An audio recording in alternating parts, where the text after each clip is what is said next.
Hello, it's Mr. Sarisa, and today we're going to go over what a dot product, or find the dot product of vectors in space and the angle between two vectors. And really this should feel just like section 9.5, but again, there's just one more vector that or one more directional vector that we're considering. So you can see the dot product here is just the sum of the products of each of the vectors. And so I'm going to go over one example, but then you can do the rest and double check your answers. So for v dot w, I'm just going to multiply 2 times the 3 plus 4 times -1 plus -3 times the 5.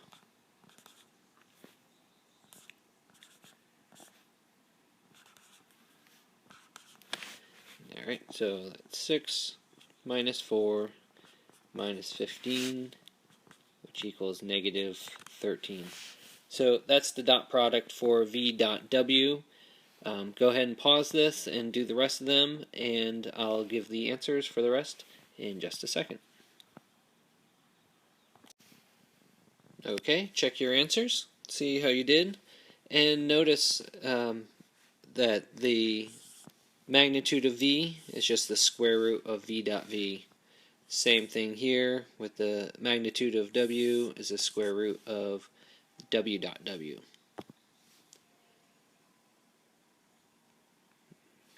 Okay, and then here are the properties: commutative, distributive, zero property, and then of course the one that I just told you about, the v dot v, being the magnitude squared. I just said it in the other direction. So pause it if you want to copy these down.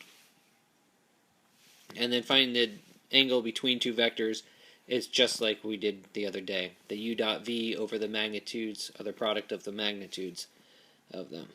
And so one thing I just wanted to point out is notice that the angle is always going to be between 0 and pi, or 0 and 360, because if it got any bigger, then it's just a smaller angle in the other direction. So I think that's important to note, because when we do the inverse cosine, it's always going to give us something in the first or the second quadrant, so we don't have to worry about adding pi or subtracting from 2 pi, any of that. We could just take the answer straight from the calculator. Okay, so let's do an example. And here we have a u and a v. So I like to get a lot of the work done ahead of time. So the u, the magnitude of u, will be the square root of -2 squared, which is 4, plus -2 squared, which is 4, plus 1 squared, which is 1. So that's the square root of 9, which is 3, of course. And that's always going to be positive. And then the magnitude of v, actually let's do that in a different color.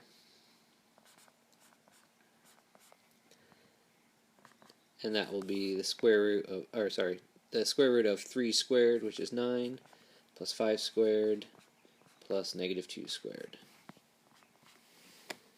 And so that will be the square root of 38. And then we need to find the dot product of u dot v. -2 times 3, -2 times 5, plus 1 times -2. So -6 minus 10 minus 2 is -18.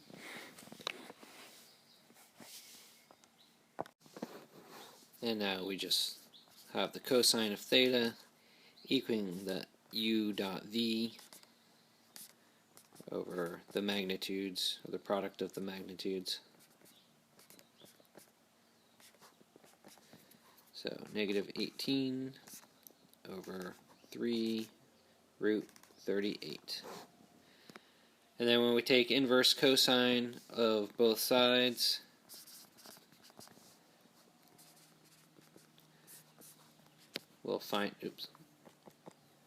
we'll we'll find out that theta is 166.7 degrees.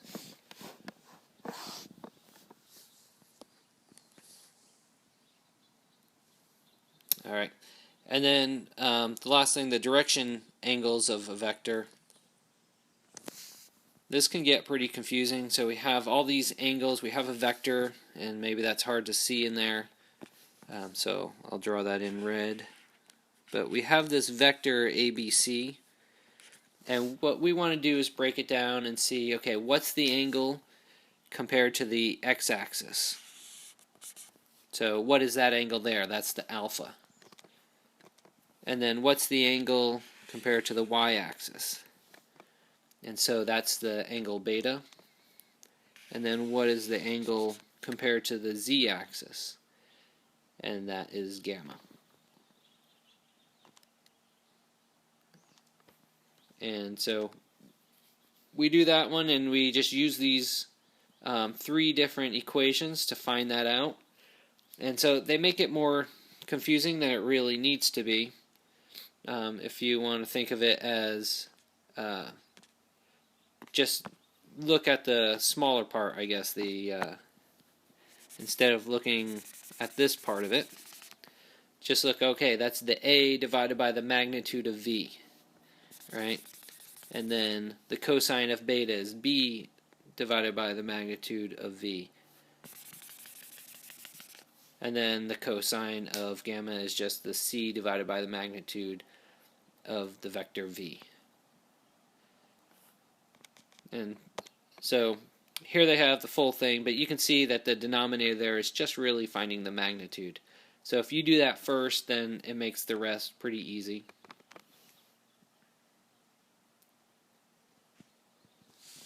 So go ahead, try this one out, and then I'll come back for the answer. Okay, so how did you do? So you can see, first thing that I did was find out what the magnitude was, because that's my common denominator for everything.